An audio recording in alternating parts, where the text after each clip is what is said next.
Bonjour, je suis Damsel of Letters. Spécialisée en anthropologie linguistique, je m'intéresse à la décolonisation en décortiquant nos langues, nos langages et nos comportements langagiers. Je suis ravie de vous retrouver pour ce nouveau Let's Study Vlog.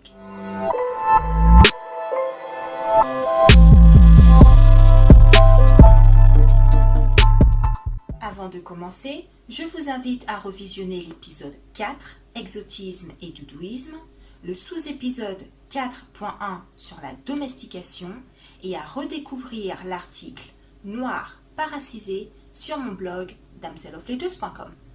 Vous avez soumis le thème de ce sous-épisode car vous vous interrogez sur le terme créole avec un C majuscule.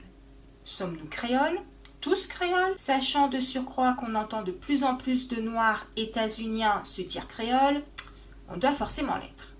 Les gars, c'est pas parce que Beyoncé dit qu'elle est créole que tout d'un coup, tous les noirs sont créoles. Non. Ceci étant dit, les questionnements sont tout à fait légitimes puisque cette problématique autour de l'identification créole avec un C majuscule existe en fait aux Antilles, et pas que, depuis quelques décennies déjà. Ça vaut vraiment la peine qu'on se penche dessus, donc découvrons cela. Créole ou pas créole ? C'est parti.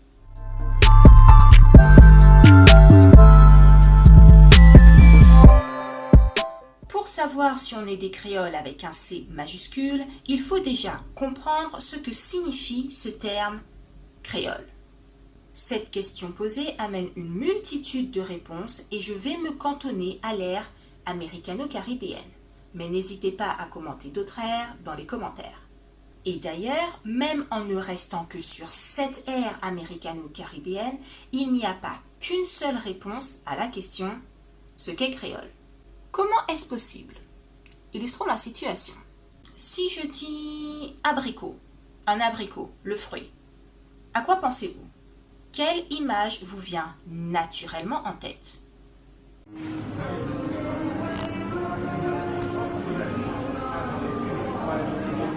Pour mes compatriotes guadeloupéens, ce serait certainement celle-ci. Voilà notre abricot. C'est le fruit qu'on connaît. Imaginez donc la surprise lorsque pour la première fois en France métropolitaine, on vous annonce qu'il y aura de l'abricot pour le goûter et vous voyez ces petites choses arriver. Mignonne, délicieuse, juteuse, ça ne fait aucun doute. Mais ce n'est pas l'abricot qu'on connaît.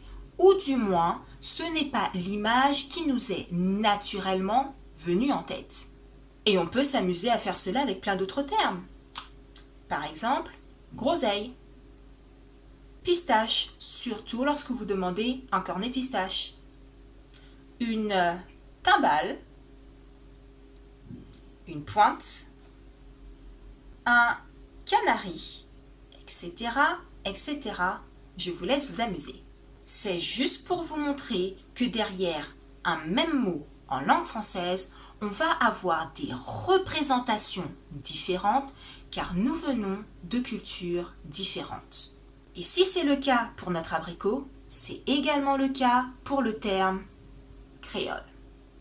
Déjà, le mot créole peut être employé comme un nom propre pour désigner des individus, mais aussi comme un nom commun pour parler des langues, ou encore comme un adjectif. Par exemple, on va parler de société créole, de musique créole, d'architecture créole, etc., etc. Un mot, mais des emplois et des significations différentes. D'ailleurs, si créole est le nom du créole guadeloupéen, tous les créoles ne s'appellent pas créoles. Par exemple, à la Nouvelle-Orléans, on parle le kourivini. Aux Seychelles, c'est le seychellois. En Jamaïque, on parle le patois, qui, contrairement à ce que son nom suggère, n'est pas un patois, mais bel et bien un créole. Ou encore, et c'est celui qui me prend gentiment la tête en ce moment, en Papouasie-Nouvelle-Guinée, on parle le Unserdeutsch. C'est pour vous montrer que le mot créole n'est pas utilisé de la même façon partout. Ce qu'il faut comprendre, c'est que même si on parle communément de culture créole au singulier, il y a en fait plusieurs cultures créoles dans le monde aussi fascinantes les unes que les autres. De plus, selon les contextes, le mot créole ne va pas avoir le même impact ou la même valeur. Ce n'est pas le seul d'ailleurs. Pensez dans une autre mesure au terme nègre. A-t-il la même valeur dans toutes les situations? Nope. Selon votre interlocuteur, et je dirais même selon la couleur de peau de votre interlocuteur, ce mot ne va pas forcément être utilisé ou reçu de la même manière. En fait, selon la situation, le contexte, le locuteur, l'interlocuteur également, le mot que vous employez indique où vous vous situez. Si vous êtes soumis à une idéologie, et à quelle idéologie? Le mot mobiliser dans tel ou tel contexte dit quelque chose de vous. C'est absolument fascinant. Nous avons déjà abordé ce point sur Instagram, donc je ne reviens pas là-dessus, mais comprenez bien que les termes que nous employons fonctionnent comme des drapeaux qui signalent où est placée notre allégeance.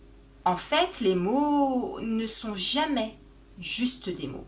Ce sont des identités, des aspirations, des idéologies, des appels à l'aide, des prises de position, des fiertés, etc., etc. Comme je l'ai dit un peu plus tôt, le mot créole peut être employé en nom propre pour désigner des individus. Ceci étant dit, tout comme avec notre abricot, selon la société ou culture d'où vous venez, le mot créole ne va pas désigner les mêmes individus. On va éviter de faire dans le suspense. Parfois, il désigne des blancs, parfois, il désigne des noirs. Mais, avant de rentrer dans le vif du sujet, sachez que la question est beaucoup plus complexe et riche que cela et qu'il y a énormément de discussions sur le sujet, de glissements, etc., etc. Je vous donne des pistes de réflexion, mais investissez-vous dans vos propres recherches pour bien saisir l'ampleur de la chose et pouvoir vous situer par rapport au terme créole. Ok? Bon, maintenant que le petit disclaimer est fait. Aux Antilles, le terme créole fait référence à des blancs. Le Larousse dit qu'un créole est une personne d'ascendance européenne née dans les anciennes colonies européennes de plantation. Entre parenthèses, Antilles, Guyane, La Réunion, etc. On parle ici de personnes blanches.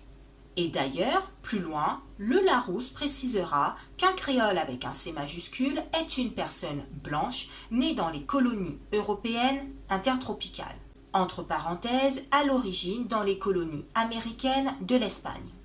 Et effectivement, dans les Caraïbes hispanophones, le criocho est un blanc, et plus précisément un blanc né dans les colonies, qu'il fallait différencier du blanc en Espagne métropolitaine. À son tour, le CNRTL confirme qu'un créole est une personne de race blanche, d'ascendance européenne et originaire des plus anciennes colonies d'outre-mer. En tout cas, ça a le mérite d'être clair. Ceci étant dit, le Larousse et le CNRTL ajouteront que, par extension, le terme créole utilisé en adjectif peut désigner toute personne née dans les colonies, quelle que soit son ascendance. Ça veut dire qu'on peut parler de noir créole, créole étant l'adjectif qui qualifie le noir. Lorsqu'on regarde dans le Littré, dictionnaire des années 1870, le créole est bel et bien un blanc, mais on pouvait parler de nègre créole quand il fallait le différencier du nègre de la traite. Au final, l'adjectif créole a été un outil de différenciation entre noirs, utilisé par les noirs eux-mêmes d'ailleurs, notamment pendant la période post-abolitionniste, pour se distinguer de façon assez violente des nègres Congo. Et je sais que ça ne va pas forcément plaire à certains, mais à l'heure actuelle, on retrouve les vestiges de cette haine du noir envers les noirs, haine inculquée par le pouvoir colonial lors des défilés du carnaval. Bref, ce n'est que dans ce souci de différenciation et employé en adjectif que le terme créole peut désigner une personne noire.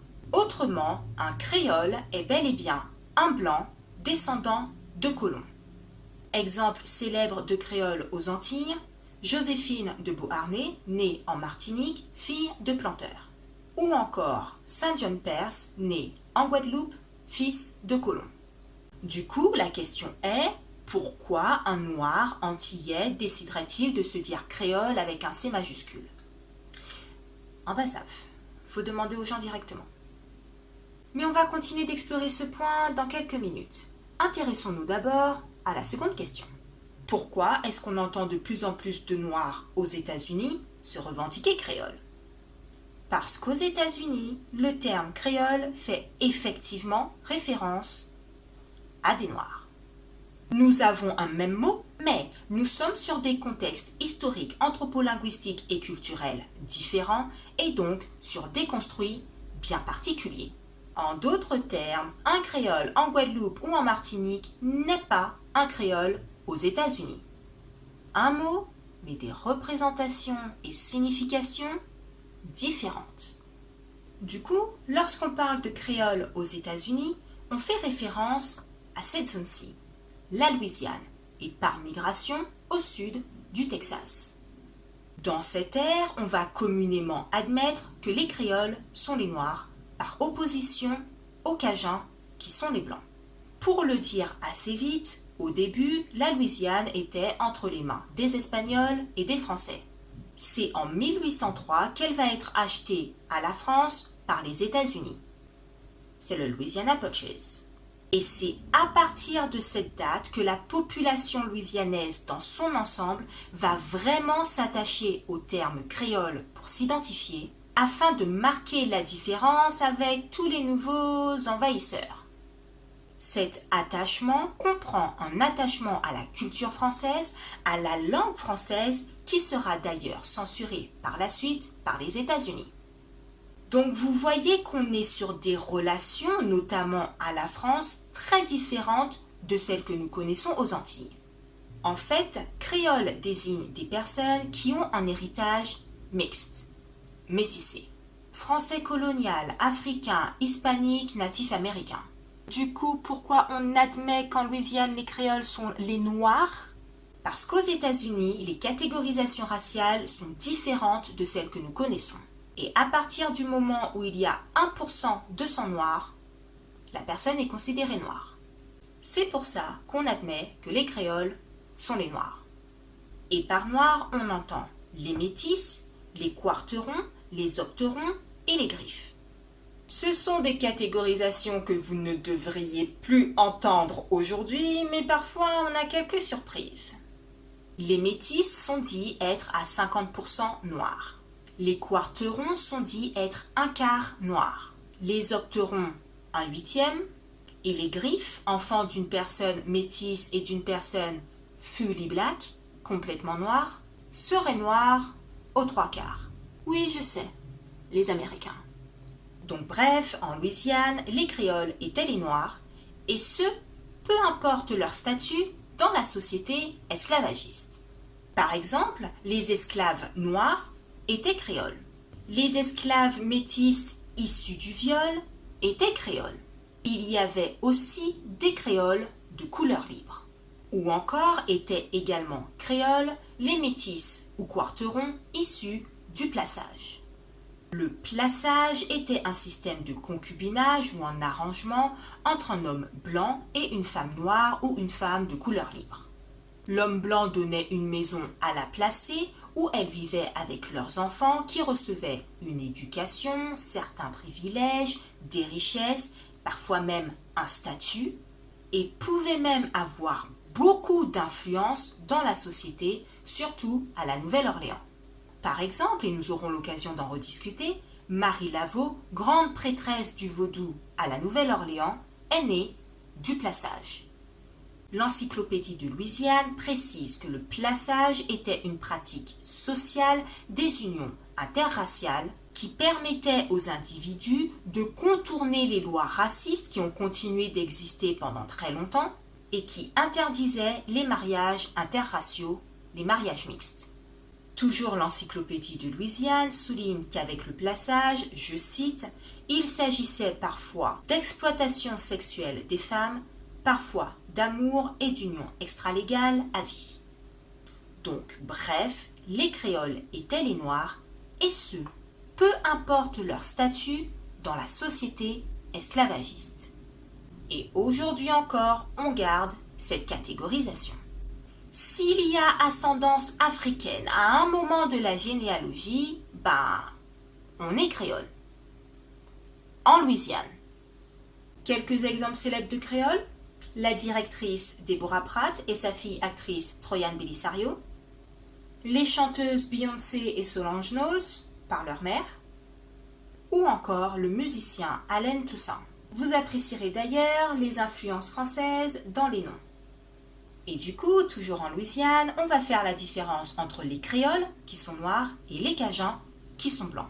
Mais pas blancs, comme les whites. Ok. En fait, cajun est la traduction créole de cadien ou acadien. Ce sont des blancs canadiens qui ont été expulsés de la Nova Scotia, l'actuelle Nouvelle-Écosse, et qui ont trouvé refuge en Louisiane autour des années 1770. Donc ces Cadiens sont arrivés en Louisiane et ont fait des bébés, des créoles louisianais. Car oui, au tout début, les Cajuns étaient également appelés créoles. Le terme créole n'avait pas encore de connotation raciale. Mais à partir de 1877 jusqu'en 1954, il y avait aux États-Unis les lois Jim Crow. Des lois racistes issues des codes noirs et qui ont mis en place la ségrégation. Or, comme je vous ai dit au début, le terme créole n'avait pas de connotation raciale. Mais avec la ségrégation, les créoles blancs ont rejeté le terme créole car il était partagé par les créoles noirs. Et à l'époque, il était hors de question pour les blancs d'être sous le même vocable que les noirs. Les créoles blancs ont alors pleinement embrassé le terme créole pour cadien et sont devenus les cajuns. Bon, c'est une explication. Mais une autre explication est que tout simplement, les noirs et les blancs canadiens arrivés en Louisiane n'ont pas connu la même histoire. Donc les Cadiens, les Cajuns, ont une histoire et une culture propres, différentes de celles des créoles, et qu'ils souhaitent donc marquer et mettre en avant. Et justement, un processus de cajunisation a alors été enclenché afin de mettre en valeur l'histoire et la culture cajun. Quelques exemples de cajuns célèbres: l'ethnomusicologue Barry Jean Ancelet, l'acteur Shia LaBeouf du côté paternel, ou encore le combattant de MMA Dustin Poirier. Encore une fois, vous apprécierez les influences françaises dans les noms.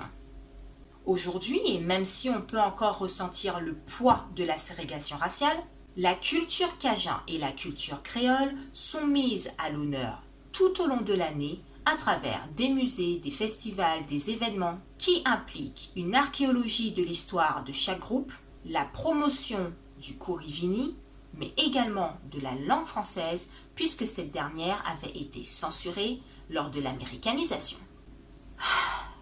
Bref, vous voyez qu'on est sur des histoires et des relations complètement différentes.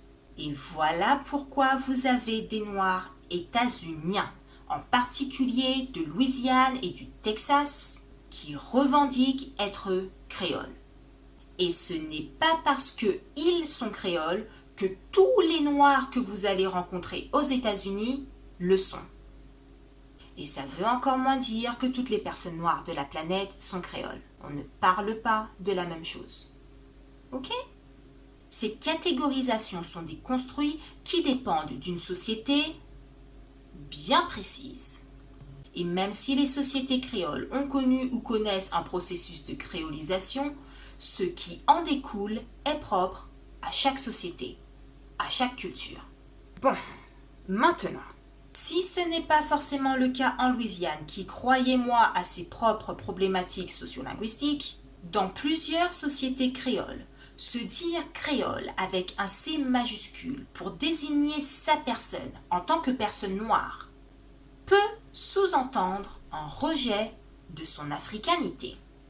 Parce que dans cette ère, le terme créole est historiquement employé pour désigner des personnes blanches, descendantes de colons, Se dire créole en tant que noir antillais peut envoyer comme message « On n'est pas les mêmes, je suis au-dessus des autres noirs », sous-entendu des Africains. C'est un peu la logique décrite par Fanon en 1952 lorsqu'il observait des Antillais s'indigner d'être pris pour des Africains, ou encore des Martiniquais qui s'offusquaient d'être pris pour des Guadeloupéens. C'était en 1952, mais malheureusement, on retrouve ces attitudes à l'heure actuelle. Et soit dit en passant, toutes ces attitudes sont les manifestations de l'emprise coloniale. Ensuite, Bernabé, Chamoiseau et Confiant ont magnifiquement expliqué la créolité dans leur éloge de 1989, en argumentant pour une sortie de la soumission à l'extériorité aux extériorités, pour ainsi s'ancrer dans notre unicité bilingue aussi complexe que riche.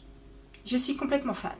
Cependant, toujours dans l'éloge, ces penseurs se proclament et ainsi appellent à se proclamer créole avec un C majuscule et ce, je cite, quelle que soit sa complexion.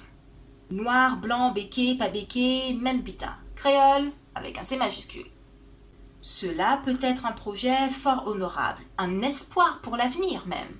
Mais, à l'heure actuelle, une telle affirmation est dangereuse et même irrespectueuse de nos réalités, où la complexion, la couleur de peau, est encore un facteur de discrimination. Grosso modo, cela reviendrait à dire « Non mais à la fin de la journée, on est tous humains, je veux dire, moi je vois pas la couleur ». Est-ce que j'ai besoin de redire en quoi cette phrase pseudo-humaniste est absolument inhumaine dans ce monde régi par la blanchité hégémonique? Non? Hein? On se sait? Ok. Vouloir se dire créole avec un C majuscule dans notre contexte, c'est se rendre aveugle aux inégalités raciales. C'est dire que les discriminations raciales n'existent pas, que le racisme n'est qu'un mot, et ainsi accepter et valider toute exploitation néocoloniale. Bon, ça, en tout cas, c'est où je me positionne. De plus, et ça sera notre dernier point, l'adjectif créole peut également poser problème. Dans un article de 2019, Penda Chopi rappelle que la culture créole a été façonnée et arrangée par le tourisme pour plaire aux Occidentaux et plus précisément aux Blancs. Du coup, le terme créole mobilisé en adjectif peut porter en son sein cette idée similaire à l'exotisme et au doudouisme. En fait, l'adjectif créole est devenu un outil linguistique efficace dans le secteur du tourisme. Certes, ce n'est pas toujours forcément une mauvaise chose, mais juste pour vous donner un exemple de comment cela peut se traduire dans nos quotidiens de façon très négative. Aujourd'hui, certains refusent de parler de sauce chien pour parler de sauce créole.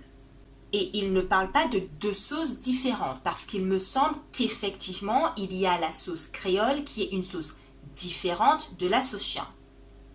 Est-ce que nos experts culinaires peuvent confirmer ou infirmer? Non. Là, je fais référence à ceux qui affirment qu'on ne dit plus sauce chien, madame. On dit sauce créole. Pourquoi? Parce que le terme sauce chien serait péjoratif ou dégradant, tandis que le terme sauce créole renverrait à une image plus civilisée. Question. Le terme sauce chien est dégradant selon qui? Selon le regard et les définitions de qui? Ouais, je vous laisse répondre à la question. En fait, notre culture, c'est qu'on piment. Et piment pas besoin d'inventer fossaille. Donc, si vous besoin roter tout ça qu'a fait piment là, ça, parce qu'au pec qu'il tient ne sera pas perçu de façon digne, honorable et prestigieuse selon les critères d'un regard extérieur, déjà, faut laisser la culture, hein? Et ensuite, ça prouve une soumission à ce regard extérieur, justement. Ne plus vouloir parler de sauce chien, mais de sauce créole, pour ce motif, est tout simplement une manifestation de la domestication dont nous avons parlé dans le sous-épisode 4.1. En bannissant le terme sauce chien pour parler de sauce créole au motif que ce serait plus valorisant, est une façon inconsciente de dire « je suis domestiqué par l'ordre colonial, néocolonial ». Voilà à quel point le langage est important. Et en fait, voilà où se situe notre véritable problème.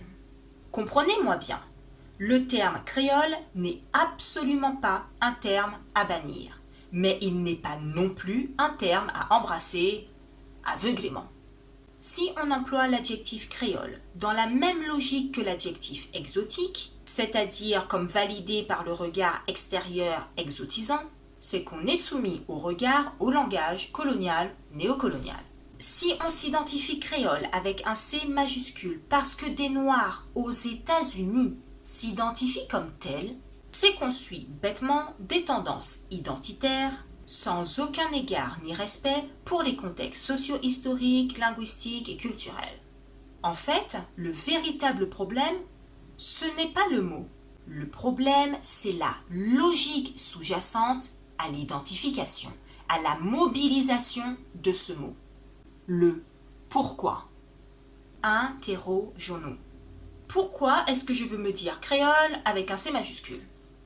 Parce que j'ai pris le temps d'analyser l'histoire de ce terme, sa signification, son implication, l'idéologie à laquelle il peut renvoyer dans un contexte bien précis qui me concerne?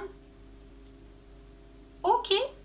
Ou est-ce que je me dis créole parce que d'autres le font? Ou parce que le mot est valorisé par des personnes extérieures? Ou parce qu'il marque la différence entre ceux qui seraient sauvages et ceux qui seraient civilisés? Prenons le temps de nous interroger honnêtement et humblement. Embrasser un mot, un terme, un mouvement même, pour suivre la masse, ou juste comme ça, est une preuve et une manifestation de la colonisation de nos esprits. Je rappelle qu'une colonisation réussie est une colonisation des esprits. Et cela implique ne pas réfléchir, suivre la majorité, faire des choses sans vraiment les interroger. Le processus de décolonisation signifie récupérer et même développer notre capacité à réfléchir. Cesser de suivre les masses. Sortir d'une logique qui consiste à paraître noir alors que nous sommes complètement abrutis et aveuglés par des stratégies d'enchaînement mises en place depuis l'esclavage. Il est important pour nous de prendre conscience de tout cela, car il en va de notre humanité. À bientôt.